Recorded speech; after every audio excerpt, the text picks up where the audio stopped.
Hola, buenas tardes. Mi nombre es María José Velázquez Arellanos y soy estudiante de la carrera de Psicología. El día de hoy hablaré de un tema muy importante que es la violencia intrafamiliar en tiempos de pandemia. La implementación de medidas de aislamiento y distanciamiento social que previene la propagación del virus COVID-19 se ha convertido en un factor de riesgo para las mujeres, niños y adultos mayores, ya que la mayoría de las veces son víctimas de violencia en el entorno familiar. La violencia intrafamiliar es un problema muy importante en México, ya que se agrava ante la necesidad de permanecer en confinamiento.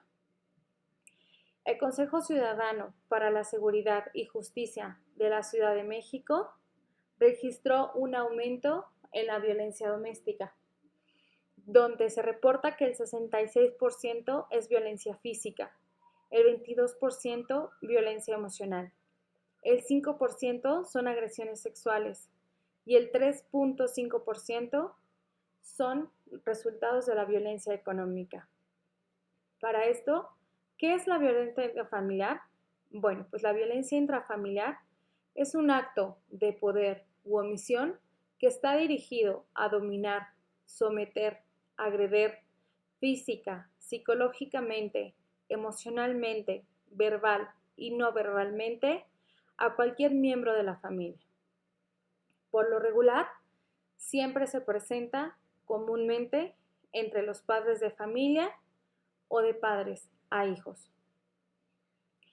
Generado por el estrés económico, falta de empleo, falta de oportunidades, por la escasez de herramientas para poder trabajar desde casa o estudiar desde casa y obviamente por el confinamiento. Esto también es por la influencia de la inadaptación psicológica y los trastornos de la persona, de aquella personalidad que tiene una persona que es partidaria de la violencia. Principalmente se da a relucir en personas con actitudes negativas que se crean evaluaciones, ideas o pensamientos negativos que juzgan de una manera errónea hacia otra persona. Para mencionar un ejemplo, podríamos decir que es obligación de una madre de familia tener los alimentos listos para cuando el padre de familia así lo quiera, cuando sabemos todos que es una obligación de ambos. Esta idea o estos pensamientos son el resultado de un juicio negativo o distorsionado que se sustenta en una percepción incorrecta de las actividades domésticas, pues quizá en las creencias de la persona que genera violencia así están marcados los roles. Es decir, para él los roles ya están definidos y si no se cumple como él dice, puede generar una violencia. Otra manera que también podemos ver de violencia intrafamiliar es mediante la conducta no verbal. Esta conducta se manifiesta principalmente con señales, miradas, distancia intrapersonal, gestos o, para hablar de palabras mayores, golpear paredes, puertas o aventar algún tipo de objeto con el fin de intimidar o causar en la otra persona una sensación de miedo o inferioridad. Esto se deriva quizá por los errores de cognición de la persona que genera violencia, ya que para darle sentido a esta situación, en su pensamiento se pueden caer en ciertos errores o en respuestas que son generadas de un conocimiento previo.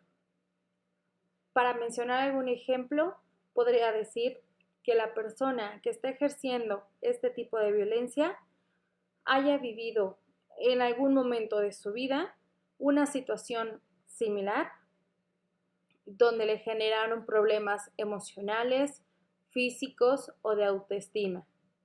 Por eso se presenta este tipo de situaciones. Al tener problemas de cognición, esta persona puede asociar ciertas situaciones o ciertos eventos con respuestas que no son positivas que terminan en violencia. teniendo como consecuencia principalmente una baja autoestima. La baja autoestima siempre tendrá una visión menos positiva, autoevaluándose con lo más negativo.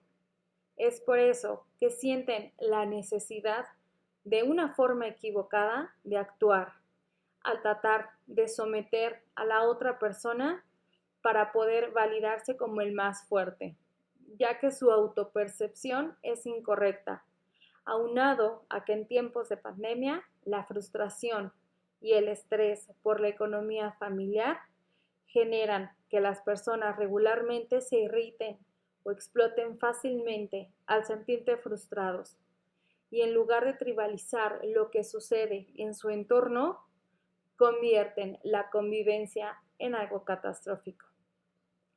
Todo por los problemas de su baja autoestima, de sus actitudes negativas y de los errores en su cognición. Esto siempre tendrá como un mal resultado, afectando siempre su estado de ánimo, teniendo siempre pensamientos negativos, generando en su entorno un círculo de violencia que es importante evitar y que es importante de tratar. Si tenemos la oportunidad de creer que esto tiene solución, es algo muy bueno. Podemos conseguir ayuda, pedir ayuda. Al primer o a la primer seña de violencia, necesitamos tener algún tipo de comunicación con nuestra pareja para poder evitar este círculo, para poder evitar esta violencia. A continuación, para poder dar algún tipo de ayuda o soluciones, se pondrán los teléfonos donde podemos recibir terapias de psicología, podemos recibir atención médica, líneas de primera ayuda, donde nos darán una guía para poder saber qué hacer, cómo evitar la violencia, cómo detectar la violencia y para entender cuáles son los tipos de violencia. Muchas gracias.